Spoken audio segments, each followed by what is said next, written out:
Hello, dear students. I hope you all are safe and sound. I welcome all of you to the lecture 10 of my online lecture series. My name is Ankita and I am teaching as an assistant professor at St. Andrews Institute of Technology and Management, Gurugram. So, we will continue with the topics from the previous video, that is network security, and then we will study about firewalls and their different types. So, security is concerned with ensuring legitimate use, maintaining confidentiality, data integrity, and auditing inside the network. Security management involves the identification of the assets, threats, vulnerability, and taking the protective measures also. If the protective measures are not being done, so they may lead to the unintended use of the computing systems. The network management applications, they are increasing in the size and the complexity also to address the different heterogeneous computing environments and the complexity of network infrastructure. They demand highly scalable applications which provide end-to-end solutions and goes beyond the basic network management needs.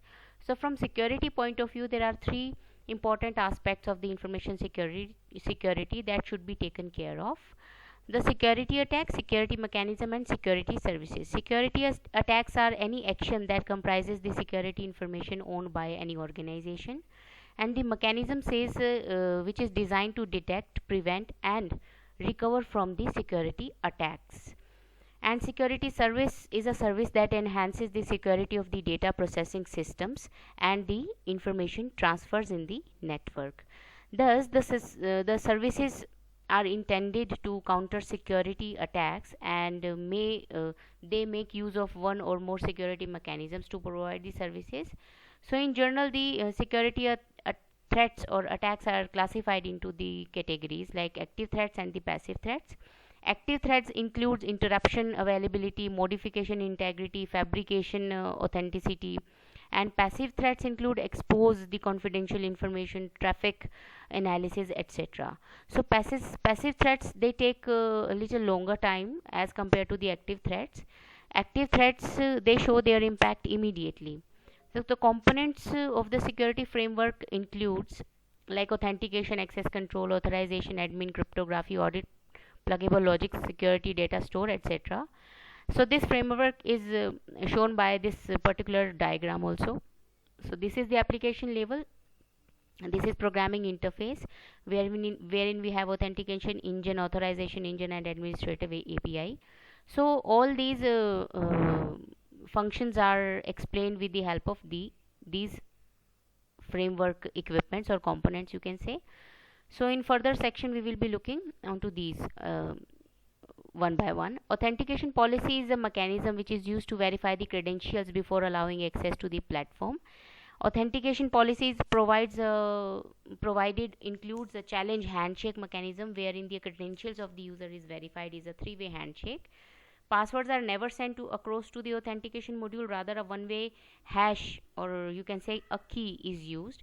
This provides protection against the playback attack using an incremental changing identifier and a variable challenge value. So this policy includes a three-way handshake also, and the one authentication model is included which is using a key, or you can say one-way hash. Okay, so this will allow only the intended user to use that key, and only those users will be allowed to get access of the credentials present on the platform. Access control include the user groups. Support for the user groups, they provide mechanisms to collectively associate access rights to a set of users. Also, it is not sufficient to just tie up the access rights to a user with the operation performed. Hence, it becomes necessary to have a framework where the permissions are associated with the subset of objects concerned with the application. So this in turns gives a fine-grained access control. So fine-grained, what was fine-grained? It was associated with only individual resource, as we studied in the last video. So the authorization policy is designed with the fine-grained access control as the focus. So authorization is given to only one person here. With the vast number of users using the application, it becomes necessary that each one works within the allowed space. So considering the complexity of the application, the access control policy should have flexibility to define access rights of a user to operate on subset of objects that the application works with. So the authorized scopes is the term which consists of a set of properties associated with the user's operation. So managed object properties such as network, IP address, node, their type, etc., they can be used in authorized views to control the access of the users to a specific type of device within a given IP range in a specified network alone. So next one is authorization admin. Once the authorization level is well defined or set, then assigning operations and achieving the respective fine-grained access becomes simple with the available set of the security oriented administrative functions. And this admin module takes care of the security administrative operations like maintaining their profiles, associate views with the groups, setting permissions to perform operations, adding new operations, and thereby defining the scope for the custom use or custom view. Cryptography is the another very important technique used to maintain the security. To maintain a secure channel in a network communication and to secure the storage of the sensitive information like passwords, it becomes necessary to adopt a mechanism such like cryptography, which is secured by itself. Okay, so security management supports cryptogram also. The term which is used for cryptography is known as the cryptogram, which supports to ensure a secure data communication, and this is achieved by the help of the RSA algorithm, which is the very important data security algorithm for used for the cryptography.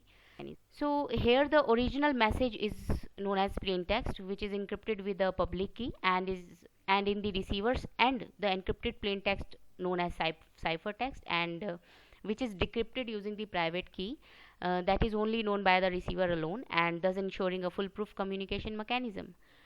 Audit include that keeping an eye on what is happening inside a network. In this world of internetworking, where hundreds or the thousands of the users across the network are present, and it becomes essential to audit the details of the network user activities also. So this is in turn provides an intrusion detection control IDC mechanism where the user's operations need to be logged in as per the convenience. So this aspect of security service is very well taken care of by the audit service, so where the users as well as the network manager can view and have the copy of the audit trails of the network management system users, including the time and the status of the operations performed by the user. So this enables the network administrator to take necessary steps when the unauthorized execution happens on the end of any user. So these were the components included in the network security framework. So combinedly, all these components works together to achieve a better network security. So firewall is the main equipment now also used nowadays. So which acts as a as a wall or as a gate through which no data or no user can send any malicious data which can harm your network. So this is a network security system which manages and regulates the network traffic based on some protocols also. Firewall exists both as the software that run on the hardware and as the hardware appliances too. A firewall establishes a barrier between the trusted internal network and the internet. So these firewalls that are hardware based also provide other functions like acting as a DHCP, dynamic host control protocol server for the network. Most personal computers use software based firewalls to secure data from threats from the organization. Means at your home you can have the software based firewalls, or within the large organization they may have the hardware firewalls as well, because they have to deal with more sensitive data in the real world. Many routers that pass data between the networks contain firewall components, and conversely many firewalls can perform basic routing functions. So firewalls are commonly used in private networks or intranets to prevent unauthorized access from the internet, and every message entering or leaving inside the intranet goes through the firewall to be examined for the security measures. An ideal firewall configuration consists of both hardware and the software based devices, and a firewall also helps in providing remote access to the private network through secure authentication certificates and the login. So firewall is a concept which every, you can say, every child of today's world knows very well. So hardware and software firewalls, they are the different standalone products. So hardware firewalls, they are like separate devices, and they are also found in the broadband routers. Most hardware firewalls provide a minimum of 4 network ports to connect other computers. For larger networks, for example business purposes, or the large organization, business networking firewall solutions are also available. Software firewalls are installed on your computer only, and a software firewall protects your computer from the internet threats.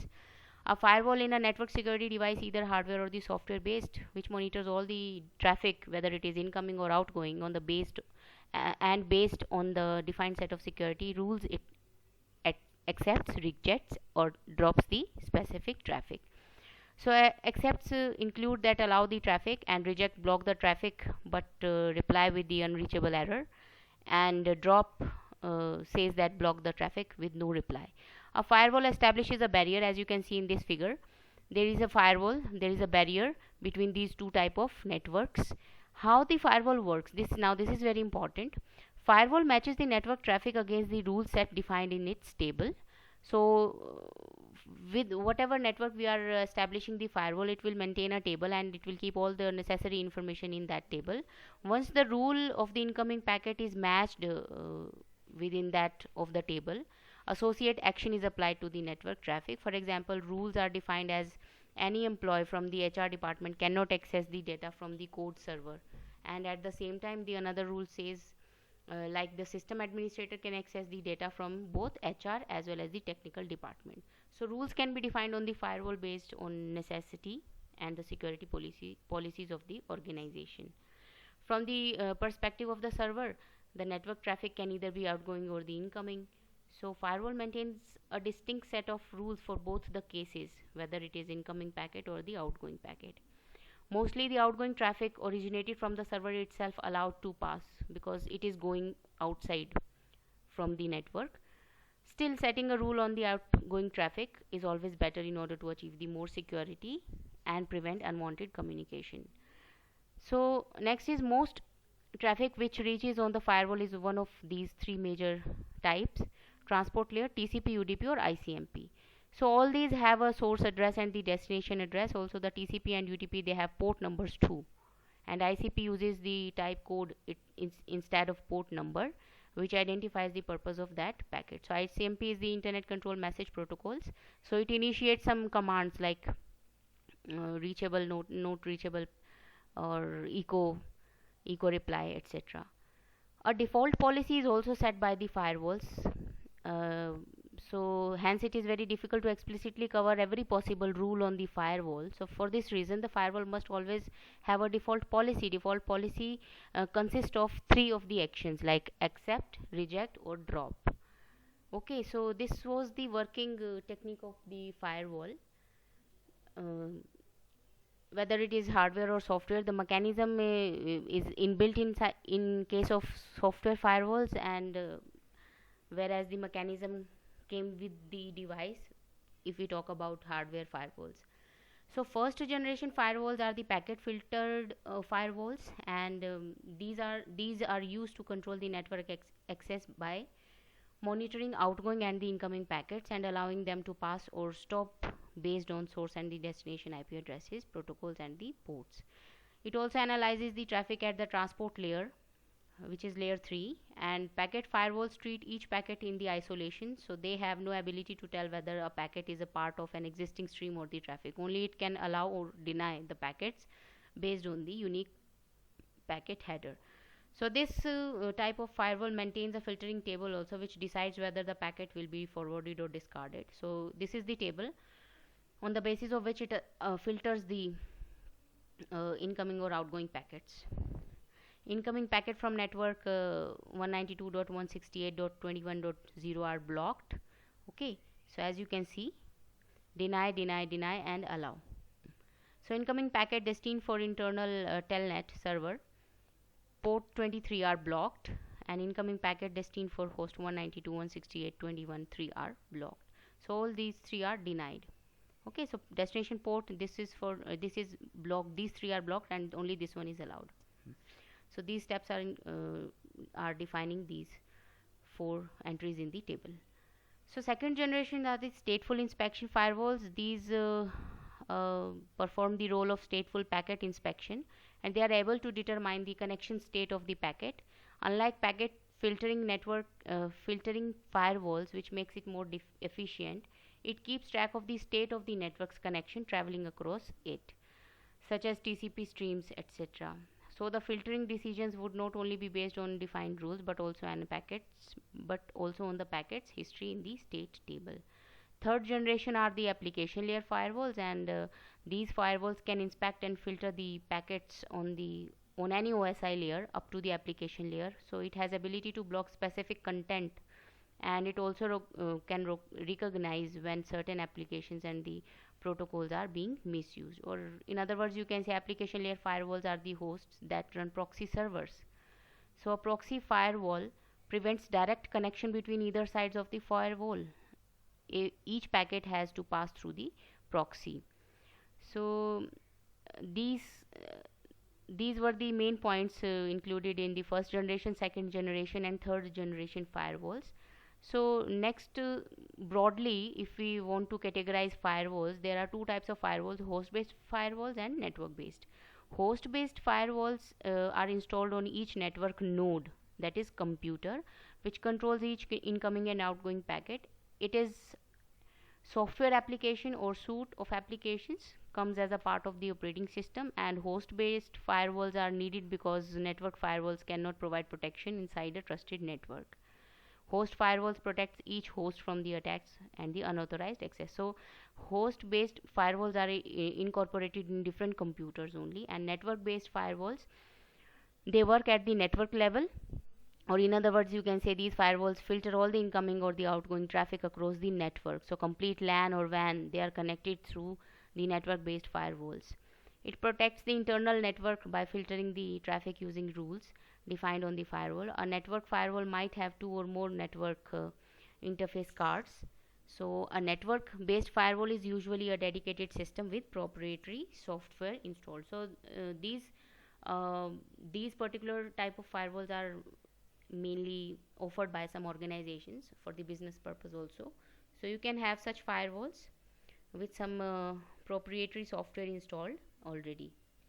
Okay, so this was the continued part of your lecture 9, and it includes the types of firewalls, and we saw the working of firewalls as well. So these the questions asked from this unit or these topics, you can say, are asked as short notes, and they will be of marks like 6 or 8 maximum. So you should prepare these topics accordingly. So this was all about the quality of service, the network security management and the firewalls. In next videos we will cover rest of the topics of unit 4, that is VLANs or proxy servers, etc. Take care. Thank you so much.